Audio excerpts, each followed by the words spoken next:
우리가 부흥의 장애물의 가장 큰 장애물은 오염된 진리이죠. 그러니까 그 장애물은 우리 밖에 있는 것이 아니라 가장 먼저는 우리 안에 있습니다. 우리의 사고 체계가, 우리의 신앙관이, 또 우리의 나태함과 게으름이 하나님의 부흥을 가로막는 가장 큰 장애물이라고 하는 사실을 우리는 기억해야 됩니다. 다시 말하면 아까도 하나님의 놀라운 하나님의 열심이 있었지만 그 열심을 누굴 통해서 하나님께서는 그 열심을 드러내기를 원하느냐 하면 저와 여러분을 통해서 그 열심을 드러내기를 원하는 겁니다. 그러니까 우리에게 그 하나의 것은 사명이다, 그렇게 얘기를 하는 거죠. 내가 온전히 사명을 감당할 때 하나님의 열심이 우리 한 사람을 통해서 드러나게 되어 있는 것입니다.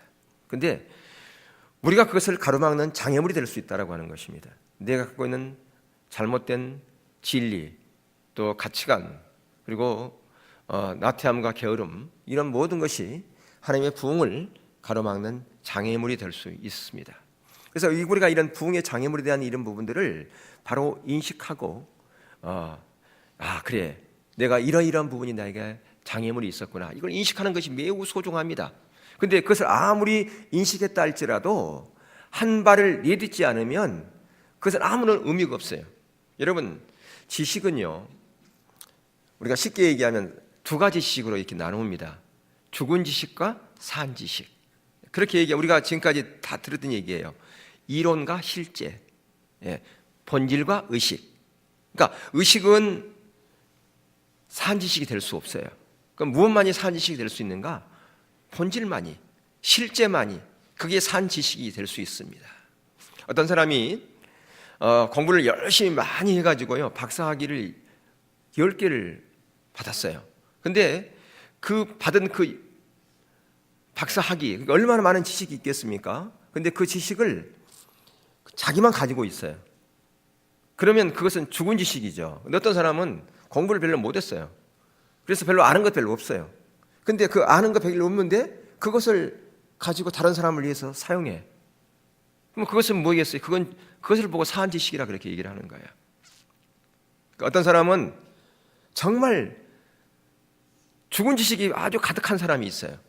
정말 세상적으로 봤을 때는 참 대단한 지식을 가지고 있다, 대단한 학식을 가지고 있다, 학문의 깊이가 대단하다, 학위도 참 대단한 학위를 받았다, 저렇게까지 공부를 할 수 있을까 감탄할 수 있어요. 근데 그게 사한 지식이 되려면 그걸 활용해야 된다, 그 말이에요. 활용하지 않으면 그건 죽은 지식이에요. 어떤 사람은 보면 참 내놓을 게 없어요. 학문의 깊이도 없고 가방끈이 쉽게 얘기하면 짧다 이거예요. 그런데도 불구하고 다른 사람에게 많은 영향력을 행사하는 사람들이 있어요. 그것이 진정한 지식이죠. 하나님이 원하는 지식이다, 그 말이에요. 하나님이 기뻐하는 지식이다, 그 말이에요. 그게 오늘날 필요한 거예요. 그게 사람을 살리는 것이에요. 그것은 영이고 그건 생명이라 그렇게 얘기를 한 거예요. 우리가 필요한 것은 그렇기 때문에 이러한 산 지식이라고 하는 것입니다. 내가 아무리 이론을 많이 알아도 한 걸음을 내딛지 않으면 그것은 아무런 의미가 없다라고 하는 것입니다. 여러분들, 우리가 오늘날의 시대를 인식하고 오늘날 시대에 참 하나님의 부흥이 오지 않으면 안 되는 그런 시대구나, 그걸 인식하고 있었고요. 또 내 안에 하나님의 부흥을 가로막는 그런 장애물이 있다고 하는 사실을 내가 알았어요. 여러분이 그 알면 어디로 가야 되겠습니까? 중보하는 자리로 가야 되는 거예요. 중보기도 하는 자리로 가야 되는 거예요. 하나님, 이대로는 안 됩니다, 주님. 주님의 은혜가 아니면 안 됩니다. 주님의 도우심이 없으면 안 됩니다. 그 자리로 가야 된다라고 하는 것이죠. 그게 진정으로 하나님의 부흥을 갈망하는 자들이 할 행동의 첫 번째예요. 그게 안 되면서 나는 하나님의 부흥을 갈망합니다, 하나님의 부흥이 우리 교회의 비전입니다, 그것은 죽은 지식이다, 그 말이에요. 여러분, 나름대로 우리는 많은 일들을 할 수 있습니다. 봉사도 하기도 하고 나름대로 여러 가지 일을 할 수 있어요. 성경 공부도 할 수 있고 여러 가지 많은 걸 할 수 있는데 가장 기본적인 것, 현실을 인식한 정말 부흥을 갈망하는 그런 자리에서 내가 무엇을 해야 될 것인가라고 하는 것을 우리는 항상 점검해보고 질문해 볼 필요가 있다라고 하는 것입니다. 여러분, 19세기 유명한 성경 강의자, 여러분 주보에도 그분의 얘기를 적어놨습니다만은, 엘버트 반전 목사님이 이 부분을 정확하게 표현한 내용이 있어요. 무엇입니까? 신앙을 고백하는 그리스도인들 전체가 한 덩어리가 되어서 부흥이 존재한다는 사실을 인식하고 그것을 간절히 바라게 되는 그날은 교회사에 있어서 새로운 세대를 열 것이며 오순절 날에 나타나는 것 같은 능력의 나타남을 예고하는 날이 될 것이다. 예. 그러니까 그 곤충학자 얘기를 얼마 전에 제가 얘기 드렸습니다만 어떤 곤충학자가 이 개미를 연구하는데 재미난 사실을 발견한 겁니다. 그게 바로 8대 2의 법칙인데요. 우리는 개미 그러면 참 일을 열심히 하는 곤충 중에 하나 그렇게 생각하지 않습니까?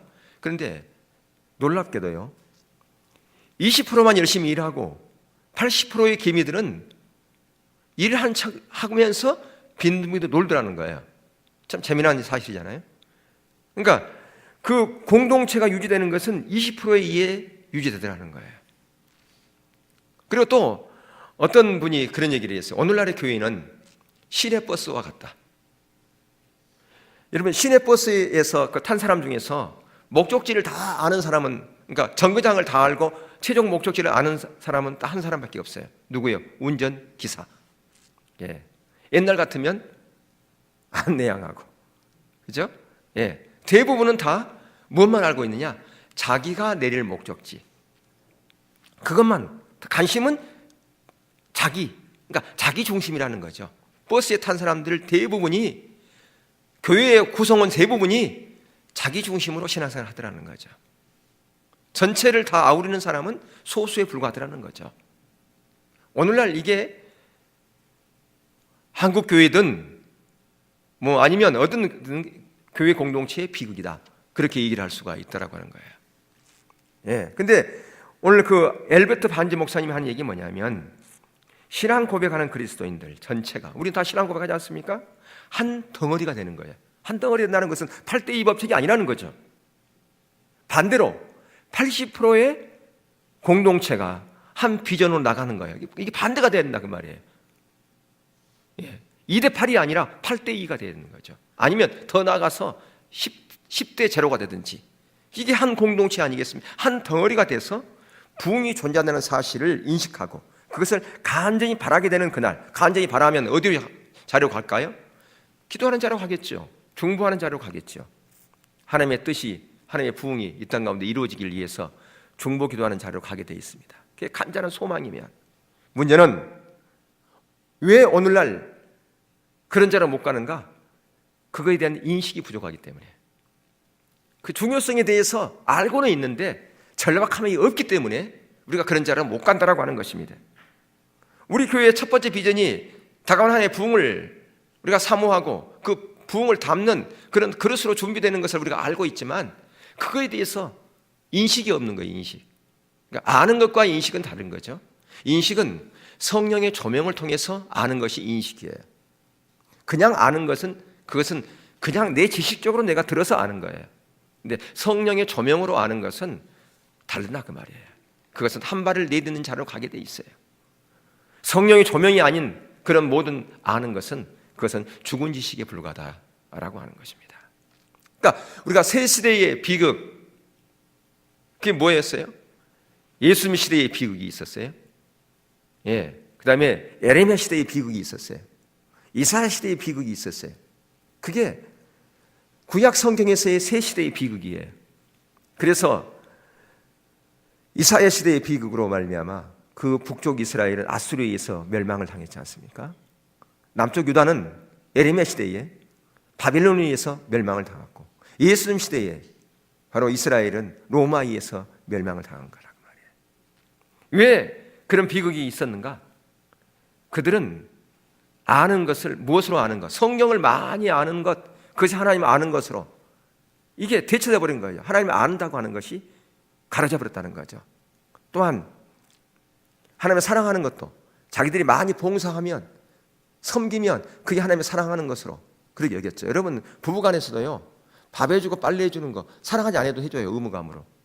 사랑해주고 당연히 사랑하면 밥하고 빨래 해주죠. 근데 사랑하지 않아도요. 밥 해주고 빨래 해줄 수 있어요. 근데 그것으로 사랑을 대신해 버렸다. 그러니까 하나님을 아는 것과 하나님을 사랑하는 것이 가려져 버렸다고 하는 것이죠. 이것을 인식이라고 하지 않아요. 근데 성령의 조명을 통해서 인식되어지는 것, 그것이 산지식이다 그 말이에요. 산지식이 우리 가운데 없으면 우리는 구경꾼이 되어버리는 거예요. 구경꾼. 그러니까 버스 안에서 대부분 승객이 된다 그 말이에요. 승객. 승객으로, 구경꾼으로 그렇게 앉아 있는 거라 그 말이죠. 갈급함이 없다라고 하는 것입니다. 예. 그래서 여러분들 구경꾼이 되지 않으려면 가장 먼저 뭐 해야 되느냐? 주님과 더 깊은 친밀한 교제로 나가야 돼요. 그게 구경꾼이 안 되고 하나님의 뜻을 알고 하나님과 함께 동행하는 그 동역자의 삶으로 가는 첫 번째 비결은 주님과 더 깊고 친밀한 교제로 가는 것이에요. 그래야 이 시대를 향한 하나님의 의도 목적을 알 거 아니겠습니까? 그분을 통해서 아는 거죠. 예. 여러분이 지금 설교를 통해서 하나님의 의도와 하나님의 목적을 저에게 들었다고요? 그 들은 것으로 성령님께서 안 비춰주면, 주님과 더 친밀한 교제로 안 나가면 그것은 하나의 이론에 불과한 겁니다. 이론으로 아는 것은 아까 말씀했지만 그것은 실제가 아니라고 그랬어요. 이론이니까. 그건 산지식이 아니에요. 우리의 삶 가운데 어떤 영향력도 발휘하지 않아요. 그것은. 그래서 오늘 본문에 보면 어떤 지금 얘기를 하고 있습니까? 무슨 사건입니까? 요단강을 건너는 사건을 지금 얘기하고 있어요. 요단강을 건너는 사건 이전에 어떤 일이 있었습니까? 그들이 애굽에서 400년 동안 종살이하다가 모세를 통해서 하나님께 그들을 구원해냈지 않습니까? 어디로 보내기 위해서? 가나안이죠. 물론 성경에는 그들을 가나안이 목적이 아니고 하나님께로 인도하게 함이었다라고 성경은 기록하고 있습니다. 하나님과 친밀한 교제로 나가기 위해서, 주님과 더 깊은 사랑의 교제로 나가게 하기 위해서 그들을 애굽에서 인도했어요. 그러나 이제 우리가 알고 있기는 그들을 어디로 인도하기 위해서요? 가나안 땅으로요. 근데 가나안 땅으로 바로 갈 수 있었어요, 그들이. 근데 가나안 땅으로 못 갔습니다. 왜 가나안 땅으로 못 갔습니까? 근데 광야 40년의 세월을 보냈지 않습니까? 가나안 땅으로 못 가고. 그들 가운데 계속해서 그들을 발목 잡고 있는 거 있었어요. 다시 말하면 장애물이 있었다 그 말이에요. 장애물. 장애물을 제거하는데 40년의 세월이 걸렸다라고 하는 것입니다. 그러니까 장애물이 있으면 그 시간이 더 오래 걸릴 수 있어요. 어떤 것이 그들에게는 장애물이었겠습니까? 애굽이라고 하는 것이 그들에게는 장애물이었어요. 계속 애굽이 그들의 사고 가운데 갖고 있었어요. 광야 40년 동안 그 애굽을 빼내는 작업을 했어요. 근데도 그들의 가나안 땅에 들어가서도 계속 그들의 발목 잡고 있는 게 뭐냐면 애굽이었어요. 오늘날의 애굽은 무엇이겠습니까? 세상이죠. 예, 세상 사랑. 세상의 것이 나를 발목 잡고 있는 겁니다. 그래서 하나님을 갈급하게 찾고 하나님께 나가는 것을 방해하는 것입니다. 우선순위에 있어서 너희는 먼저 그 나라와 의를 구하라고 하는 것이 이론으로는 알아요. 머릿속으로는 알아요. 근데 그 자리로 못 가는 이유가 뭐냐면 세상 것 때문에 그래요. 세상 것 때문에 번민하고 세상 것이 내 삶의 우선순위가 되어지기 때문에 먼저 그 나라와 그 의를 구한다는 것은 알지요. 근데 그 자리로 못 간다 그 말이에요. 그래서 이 땅 가운데서 영원히 살 것처럼 이 땅에 산성을 쌓고 있는 거죠. 죽으면 가져갈 수도 없는 그 모든 것들을 이 땅에서 다 쌓고 있는 거라 그 말이에요. 여러분, 요단강 저편에 그들은 가나안 땅에 있는 걸 다 알고 있었어요. 그걸 바라보고 있었습니다. 그들을 갈망했어요. 예, 그 축복의 땅이라고 하는 걸 다 알고 있었습니다. 강야와 얼마나 대조되겠습니까? 근데 그 가나안 땅을 들어가기 위해서 뭘 제거했다고요? 장애물, 세상이라고 하는 장애물이라고 하는 것을 제거하는데 40년의 세월이 걸렸다라고 하는 것입니다. 우리가 왜 간절함으로 주님을 찾는 자리로 중보한 자리로 못 가느냐? 우선순위가 세상 것에 있기 때문에, 우선순위가 이게 안 되기 때문에 그러는 거죠. 그래 간절함이 없는 거죠. 그렇기 때문에 우리는 절대로 부흥의 주역이 될 수 없어요. 구경꾼은 그냥 남아갈 수밖에 없다 그 말입니다. 그래서 이제 그들이 강을 건너갑니다. 근데 그 강을 건너갈 때 거기에 어떻게 건너갑니까? 우리 잘 아는 홍해를 건널 때는 하나님께서 모세에게 지팡이를 들고서 지시하라고 이렇게 얘기를 하죠. 근데 여기서는 지금 제사장들을 향해서 법궤를 메고 건너가라 그렇게 얘기를 합니다. 법궤를 메고 건너간 이후에 또 어떤 일들이 있었어요? 각 지파마다 돌들 하나를 취해가지고 기념비를 세우라 그렇게 지금 얘기하고 있는 것을 볼 수 있어요. 길갈에다가 기념비를 세웠습니다. 왜 길갈에다 기념비를 세웠습니까? 그 이유가 오늘 본문에 나와 있어요. 그걸 기념하라는 거예요. 기념하라는 게 뭡니까?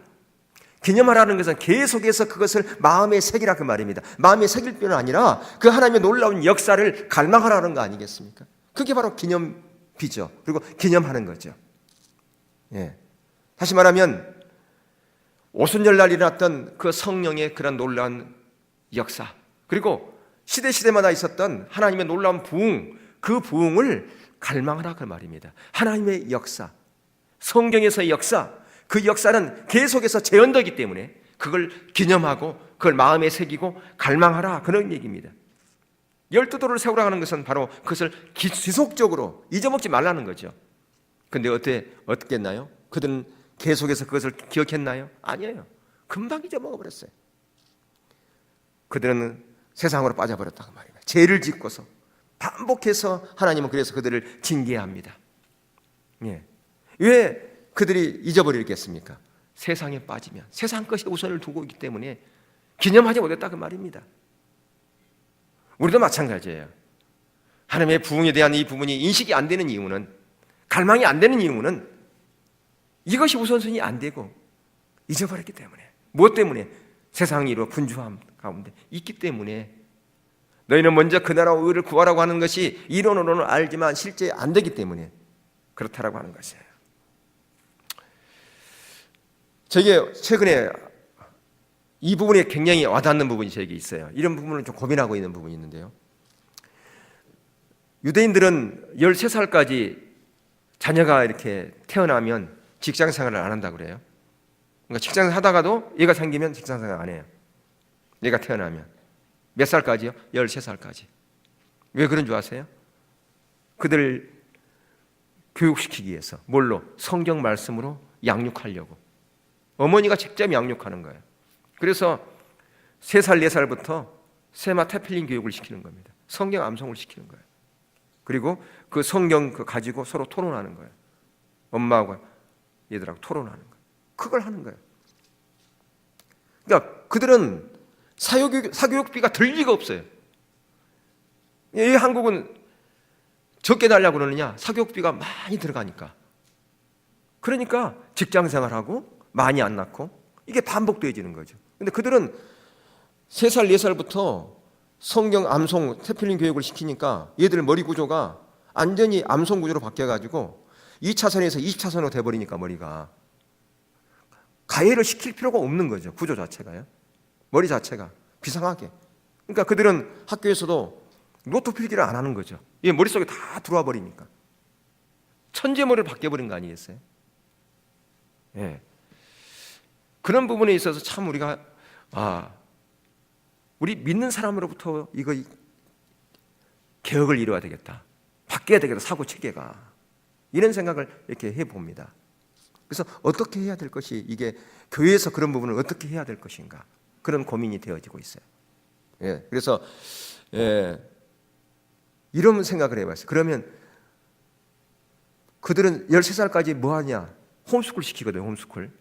예, 홈스쿨 시키는데 우리는 홈스쿨 이렇게 하는데 이게 제 그 고등학교 동창 그 목사님 한 분이 교회에서 이렇게 홈스쿨을 시켜요. 그러니까 이런 개념은 아닌데, 그래, 교회에서도 그렇게 하면 좋겠다. 13살부터 쭉 해가지고 어린이집, 유치원 이렇게 홈스쿨 이렇게 하면 되겠다. 그런 생각도 들더라고요. 예. 무슨 얘기하다가 옆으로 이렇게 갔는데요. 예. 여러분, 우리는 과거를 금방 잊어버려요. 예. 너무 우리 구조 자체가 잊어버린다 그 말이에요. 예. 세상 것에 빠져 있으니까. 예. 그래서 이런 부분에서 우리가 고민하면서 기도 배울 필요가 있을 거라 생각을 합니다. 여러분, 이스라엘 백성들이 애굽에서 종살이 할 때 왜 종살이 합니까? 왜 그들이 핍박이 있었습니까? 성경에 보면 요셉을 알지 못한 왕이 일어나서, 새 왕이 일어나서, 그러니까 요셉을 알지 못하는 새 왕이 일어났다는 거죠. 과거에 요셉을 통해서 엄청난 그 애굽이 세워졌지 않습니까? 근데 그걸 잊어버렸어요. 과거에 그 요셉을 통해서 이제 그 자기 부모들이 이렇게 오잖아요. 예. 요셉이 국무총리 할 때, 그때 이제 고센 땅에서 70명이 정착하고 그들이 거기서 이렇게 번성을 누립니다. 그때만 하더라도 다 요셉을 더 기억하고 있었는데 요셉을 기억하지 못하는 새 왕이 나온 거죠. 그러다 보니까 이제는 그 이스라엘 그 백성들이 이제 자기들 노예로 본 거라고 말이죠. 무슨 얘기냐면 우리는 그렇게 잘 잊어버린다고 하는 거예요. 과거의 역사를 잃어버린다고 하는 것입니다. 성경에 하나님의 역사를 기록한 책인데도 불구하고, 하나님의 강력한 행사를 기록한 책에도 불구하고 우리는 성경에 나와 있는 그런 말씀들을 금세 잊어버릴 때가 많습니다. 오늘 본문 24절 한번 보겠습니다. 거기 보면 이는 땅의 모든 백성으로 여호와 손이 능하심을 알게 하며 너희로 하나님 여호와를 영원토록 경외하게 하려 하심이라. 기념비를 세우는 목적이 뭐냐면 이 땅의 모든 백성들이 여호와의 손이 능하심을 알게 하며 너희로 너희 하나님 여호와를 영원토록 경외하게 하려 한다. 그게 기념비를 세우는 목적이었다 그 말이에요. 하나님의 역사를 기록한 이유는 뭐냐? 하나님이 어떤 분인가를 알게 하기 위해서 기록되어 있는 거예요. 그래서 성경은 인간의 얘기가 아니에요. 이것은요 스토리가 아니에요. 스토리가. 그래서 히스토리 그지 않습니까? 예, 그분의 역사라고. 우리 인간의 얘기가 아니라는 거죠. 히스토리야. 하나님의 역사라고 말이죠. 근데 오늘 본문에도 보면 열둘은 그것은 사실이죠. 그것은 역사죠. 하나님의 놀라운 기적이 있지 않습니까? 그 기적을 영원토록 기념하라고 하는 것입니다. 하나님의 부흥도 마찬가지입니다. 하나님의 부흥은 역사적인 사실입니다.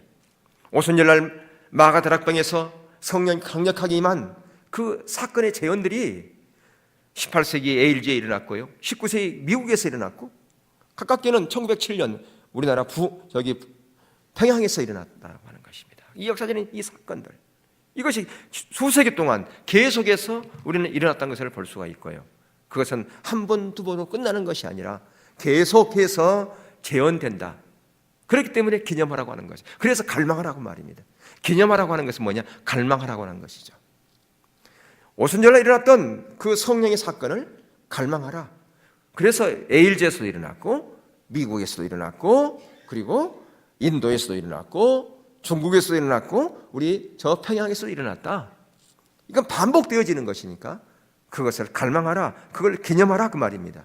그 사건이 일어났을 때 다 신문 기사화 됐지 않습니까? 예전에 그 기록들을 다 들춰내면 1907년에 일어났던 그 평양의 그 역사들이 다 들춰내 나옵니다.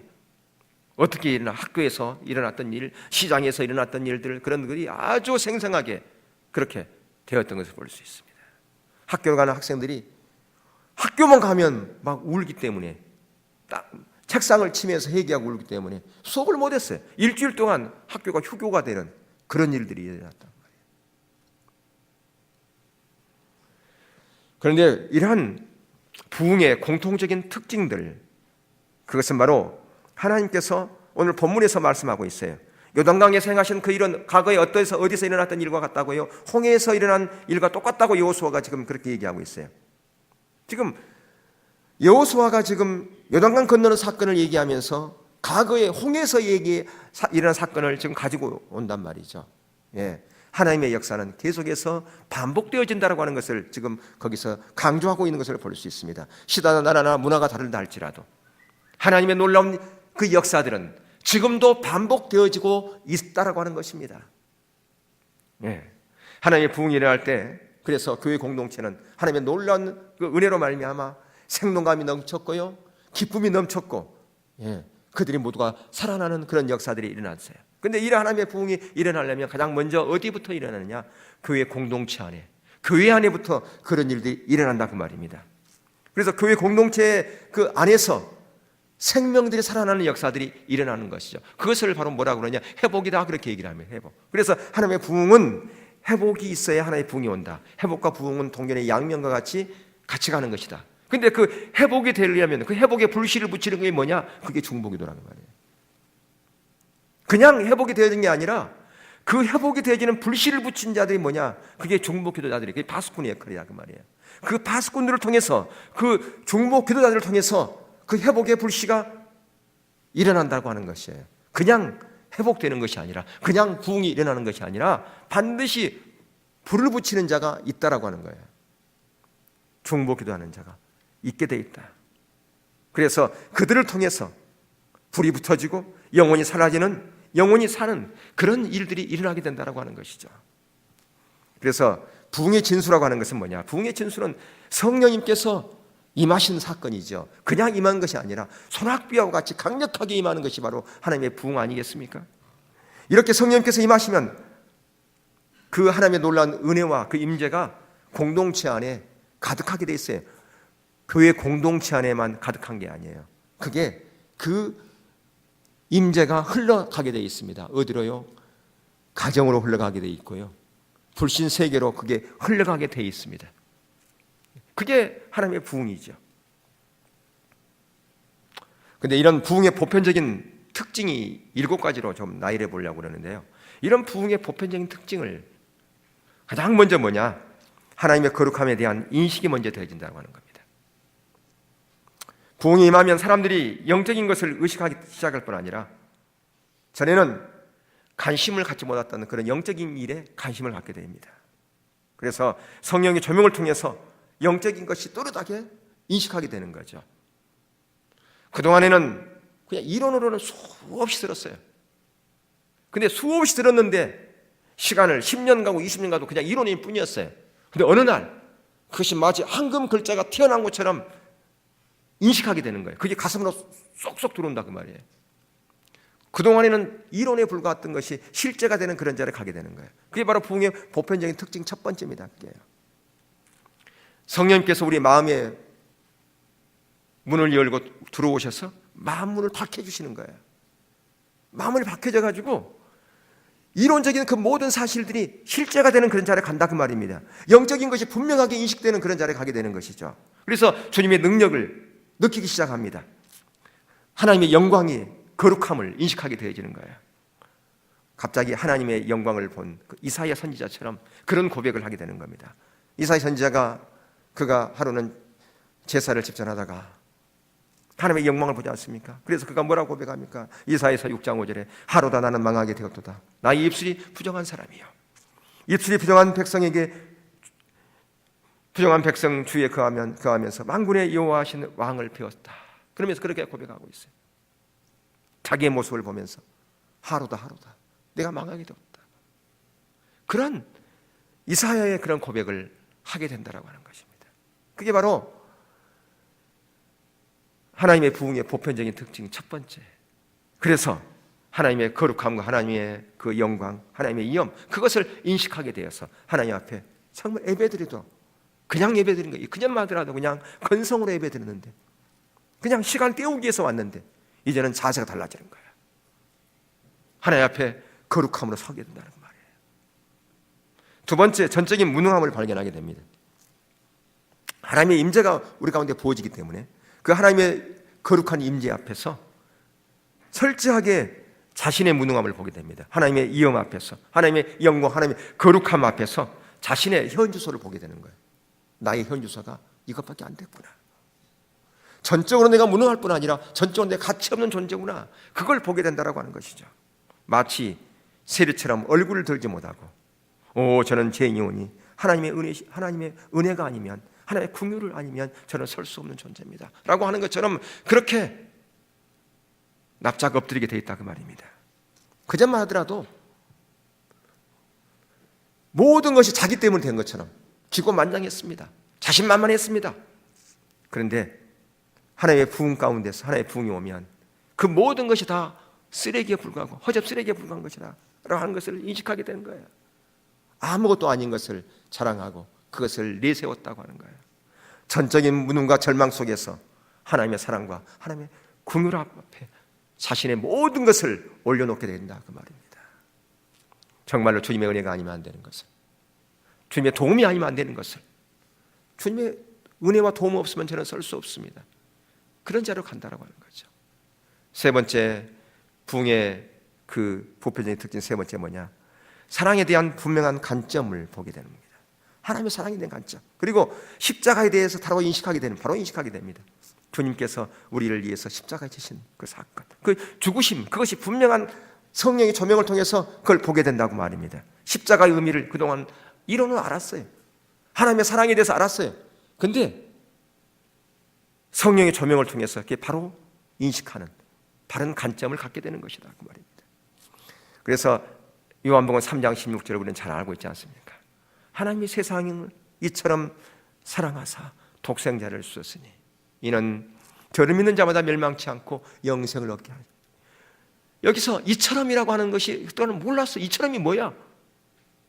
우리는 이 성경을 암송하면서도 이처럼이라고 하는 의미를 깨닫지 못했어요. 이처럼이 뭐야? 이처럼. 여러분, 이 3장 16절의 핵심이 아니에요. 그 앞에 게 핵심이에요. 이처럼이라고 하는 거예요. 하나님이 우리를 너무너무 사랑하셔서 독생자 예수 그리스도를 이 땅 가운데 보내주셔서 천대와 고통과 아픔, 조롱, 그 모든 것을 받으시고 십자가에 죽으시는 것, 그게 바로 우리를 위해서, 우리의 구원을 위해서, 그게 이처럼이에요. 근데 그 이처럼이라고 하는 그 사실이 이론이 아니라 선명하게 비춰지는 거예요. 아, 그렇구나. 하나님이 정말로 이처럼 우리를 사랑했구나. 하나님께서 이처럼 우리를 사랑하는데 그 예수님께서 자기 몸을 그렇게 버리셨구나. 우리를 위해서. 그래서 그 십자가의 의미가 선명하게 인식되어지는 거예요. 그것 때문에 기쁨이 몰려들어오는 거예요. 환희가 몰려들어오는 거예요. 아, 십자가가 이런 거였구나. 진정한 평안이구나. 진정한 샬롬 평강이구나. 그러면서 그 기쁨이 밀물듯이 몰려들어오게 온다 그 말입니다. 그래서 그 하나님의 그 사랑에 감격해서, 은혜에 감격해서 하나님을 찬양하고 하나님을 경배하는 자리로 가게 된다 그 말이에요. 예, 이게 세 번째 특징이다. 하나의 부흥이 임하면. 네 번째, 그래서 이제는 우리가 진정한 그리스도인이 되는 거예요. 이게 돼야 진정한 그리스도인이 아니겠습니까? 누구를 만나든지 예수 그리스도를 자랑하고 예수 그리스도를 증거하게 되어 있습니다. 그래서 그들의 만나서 대화의 주제가 예수 그리스도예요. 하나님이에요. 예전만 만나면 얘기 초점이 아들, 개, 집, 차, 이런 얘기였는데 이제는 만나면 대화의 주제가 예수 그리스도, 하나님의 역사, 하나님께서 만지신 얘기, 하나님께서 일하신 얘기, 이런 것이 주제가 되어가지고요. 시간 간지를 모르는 거예요. 어떨 때는 밤을 새가면서 그런 얘기를 나누는. 예. 그래서 만나면 그런 얘기 하기 때문에 집에 갈 생각 안 해요. 집회가 끝나도 집에 안 가. 만나서 그 얘는 얘기하고 시간 보내기를 기뻐한다 그 말이에요. 이게 진정한 그리스도인 아니냐 그 말이죠. 이게 구별된 거죠. 그리스도인 만나면 여러분 무슨 얘기예요? 먹는 얘기예요. 먹는 얘기 안 하면 어디가 맛있는 게 맛있더라. 또 뭘 먹어야 몸이 좋더라. 그런 얘기는 여러분들 안 하시는 걸 알고 있습니다만. 예. 다섯 번째 뭐냐면 관계가 회복되어지는 겁니다. 가장 가까이 있는 사람을 관계가 회복되어지는 거예요. 가정에서 관계가 회복되어지고 직장에서의 관계가 회복되어지는 거죠. 예. 자녀와 부모와의 관계, 형제 간의 관계, 예. 이렇게 관계가 회복되어진다 그 말입니다. 그래서 이제는 기도하기 시작합니다. 중보기도 하면서 하나님의 마음으로 다가갈 때 이제 모든 구성 간의 관계들이 완전히 회복되어지는 거죠. 모든 갈등들이 다 사라져버린다 그 말입니다. 또한 사회 구성원뿐 아니라 교회 공동체 안에서 지체들 간의 모든 관계가 회복되어지는 그런 일들이 일어나게 되는 것입니다. 여섯 번째, 대대적인 핵심의 역사가 일어나게 된다. 바로 이렇게 성도들이 회복되어지니까, 성도들과의 관계가 회복되어지고 사회 구성원의 관계가 회복되어지니까 이게 바로 어디로 가겠습니까? 이 물줄기가, 이 교회 안에 있는 이 성령의 놀라운 그 물줄기가 세상으로 흘러가게 돼 있다 그 말입니다. 그래서 사람들이 성도들의 변화를 보고서 나도 교회에 가면 안 되겠냐? 나도 집회 참석하면 안 되겠느냐? 그들이 자발적으로 교회의 일원이 되기를 원해서 온다라고 하는 것이죠. 그래서 어떤 사람은 교회에 오다가 중간에 오는 도중에 회심하는 사람도 일어나기도 하고요. 어떤 사람은 직장에서 일하다가, 어떤 사람은 공부하다가, 어떤 사람은 저 탄광에서 그 막장에서 일하다가, 이런 우리가 상상할 수 없는 이런 일들이 일어난다고 말입니다.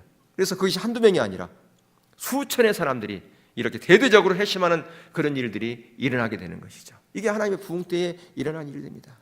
바로 베드로가 설교했을 때 3,000명이 회개하고 죽게 돌아오는 것, 이런 일들이 실제로 일어난다 그 말입니다. 그래서 어떤 사람은 잠을 자면서 하나님께 그를 만졌어요. 그를 만지니까 자고 일어나서 변화되어 버린 거죠. 또 어떤 사람은 잠에 깨어가지고 하나님께서 그를 비춰주시니까 그 죄의식 때문에 하나님, 제가 하나님 앞에 너무나 큰 죄를 지었습니다. 어떻게 하면 되겠습니까? 처절한 그 울부짖음 가운데서 하나님의 은혜를 구하는 이런 일들이 자면서도 이런 일이 일어난다는 거죠. 예. 근데 이렇게 하시는 분들이 누구겠습니까? 성령님만이 그 일을 하시는 거예요. 우리가 할 수 없어요. 성령님만이 하시는. 그러나 우리는 그 부흥의 통로는 될 수 있습니다. 성령님 하나님의 주권적인 역사지만 우리는 그 불을 붙이는 작은 매개체 역할은 우리가 하는 거라고 말입니다. 무엇을 통해서요? 중보 기도를 통해서 하는 거라고 말이에요. 정말로 그것이 인식되어지면 구경꾼이 아니라 그 자리에 오게 돼 있어요. 여러분들이 새해에는 정말 여러분들이 8대2의 법칙에서 그 8이 되지 않기를 주님을 축복합니다. 구경꾼이 안 되기를 축복합니다. 7번째, 거룩한 무질서가 일어납니다. 어떤 사람은 죄의식과 그걸 통해서 통회하고 하나님 앞에 막 회개하는 사람이 있는가 하면은, 어떤 사람은 하나님께서 은혜를 부어주시니까 안에서 한이가 일어나가지고 막 웃고 기쁨에 하나님을 찬양하고 뛰는 막 그런 일들이 일어나는 거예요. 어떤 사람은 죄 때문에 통회하고 굴러다니는 사람이 있고, 어떤 사람은 기뻐가지고 춤추며 뛰는 사람이 있고, 교회 안에서 이게 거룩한 무질서 아니겠습니까? 이런 거룩한 무질서의 일들이 일어난다 그 말이에요. 하나의 부흥 때에 그런 일들이 일어나게 된다 그 말이죠. 그래서 어떤 사람이 한 번 교회 갔는데 아침 7시에 집회가 있어 갔는데 안 오는 거예요. 다음 날 가보니까 새벽에까지도 그 집회에 참석하고 있는 거예요. 지칠지도 모르고. 옛날 같으면 밤샘 하라고도 못 하는데 밤을 새서 하는 거예요. 왜 그런 일이 일어났습니까? 하나님께서 은혜를 부어주시니까요. 하나님께서 능력 부어주시니까 힘이 생겨가지고 지칠지 모르는 거예요. 피곤한지를 모르는 겁니다. 이 하나님의 부흥이 오면 이런 일들이 일어나게 되는 거죠. 우리 같으면 그냥 좀 쉬었다 합시다. 커피 타임 안 주나요? 이렇게 얘기할 수 있는데 커피 타임을 안 주고 쉬는 시간이 없어도 쉬자는 말은 없고 계속해서 끝나는 것이 너무 아쉬워가지고 더 했으면 좋겠다. 이런 마음이 온다라고 하는 것이죠. 그러니까 성령님께서 오셔서 주도하시면 우리 육체가 피곤하지 않습니다. 그렇기 때문에 부흥이라고 하는 것은 땅에 임한 하늘의 날들이라 그렇게 얘기할 수 있어요. 그러니까 부흥은 뭐냐? 하늘의 날들을 땅으로 옮겨온 거예요. 예. 그러니까 우리가 처음에 요즘 우리가 좀 예배 시간이 짧아졌지만 우리가 2시간씩 했지 않습니까? 근데 2시간 하는 거 길다 그러면 하나의 부흥 때 밤새도록 할 그것에 준비가 안 된 사람들이에요. 하루 종일. 예. 그래서 이 부흥이란 하나님의 날들을, 저 천국의 것을 맛보는 것이다. 그래서 조나단 에드워드 목사님께서 하나님의 부흥이 일어났을 때, 실제로 미국에서 하나님의 부흥이 일어났을 때 그때를, 그 사건들을 이렇게 기록해 놓은 내용이 있어요. 한번 제가 그 내용을 한번 제가 읽고서 갈무리를 하려고 그러는데요. 이 역사는 금방 그 마을을 영광스럽게 바꿔놓았다. 그 부흥이 일어나고서 맞는 봄과 여름에 그 마을은 하나님의 임재로 충만한 것처럼 보였다. 왜 그렇겠습니까? 교회에서의 그 임재의 물줄기가 그 마을에까지 시간을 초월해서 봄, 여름 계속 갔다는 거죠.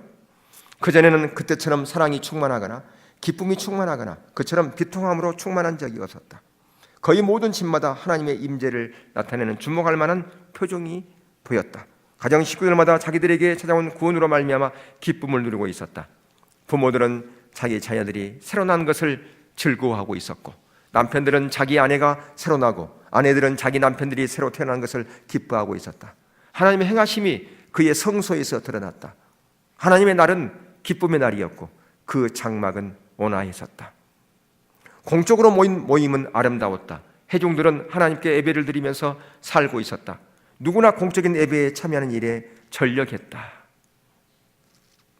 거기에 참여하는 회중들은 누구나 목사의 입에서 나오는 말을 열심히 들었다. 모여서 하나님의 말씀이 전파되면 때때로 눈물을 흘리곤 했다. 어떤 사람들은 슬퍼하며 비통해하며 울었고, 어떤 사람들은 기쁨과 사랑에 겨워 울었고, 어떤 사람들은 자기 이웃들의 영혼에 대한 연민과 관심으로 울었다. 예. 이런 하나님의 부흥, 우리가 고대하는 거 아니겠습니까? 이런 부흥을 우리가 사모하는 거 아니겠습니까? 여러분, 이것이 정말 사모된다면 우리는 불씨를 붙이는 그런 자리를 사모하고 나오셔야 돼요. 지금까지 우리는 부흥이 일어났을 때의 그 보편적인 특징들을 7가지로 이렇게 간략하게 살폈는데요. 오늘 본문에서 그 돌들이 바로 그겁니다. 돌들이 바로 그것을 기념하는 겁니다. 그 돌들이 바로 뭐냐? 오순절에 일어났던 그 성령 강림, 그게 바로 올 돌들을 기념하라고 하는 거예요. 1907년에 일어났던 그 평양의 부흥, 그것을 갈망하라고 말입니다. 그 역사, 그 사건, 그것은 한 번으로 끝나는 것이 아니라 계속되는 하나님의 역사이기 때문에 하나님의 역사를 사모하라고 하는 것이죠. 성령께서 임하심을 강력하게 소낙비처럼 임하신 그것을 사모하라고 하는 것입니다. 하나님께서 지금도 저와 여러분에게 오늘 본문을 통해서 그 12돌들을 지혜서 기념비로 세우는 그것을 사모하라, 그렇게 말씀하고 있습니다. 다시 말하면 하나님의 그 부흥은 단회적으로 끝나는 단번의 사건이 아니라 계속 되어지는 하나님의 역사이기 때문에, 교회사적인 역사이기 때문에 그것을 갈망하고 사모하고 그 부흥을 담는 그릇으로 회복과 부흥, 그 회복을 불을 붙이는 그 불쏘시개 역할을 감당하기를 하나님께서는 원하고 계신다, 그 말입니다. 여러분, 2015년 우리가 첫 주에 그 하나님의 부흥을 붙잡고 중보 기도하는 자리로 나아갈 뿐 아니라 또한 개인적으로는 주님과 더 깊고 친밀한 교제로 나아가는 그런 한 해가 되어질 수 있기를 주님으로 축복합니다. 그래서 우리에게 주어진 그 사명들을 정말 단마음으로 기쁨으로 감당할 수 있기를 주님으로 축복합니다. 그래서 먼저 그 나라와 그 의를 구하라는 것, 그것이 그냥 구호가 아니라 이론이 아니라 실제가 되는 사한 지식이 되는 하나님께서 역사하시는 그러한 일들이 되어질 수 있기를 주의 이름으로 축원합니다.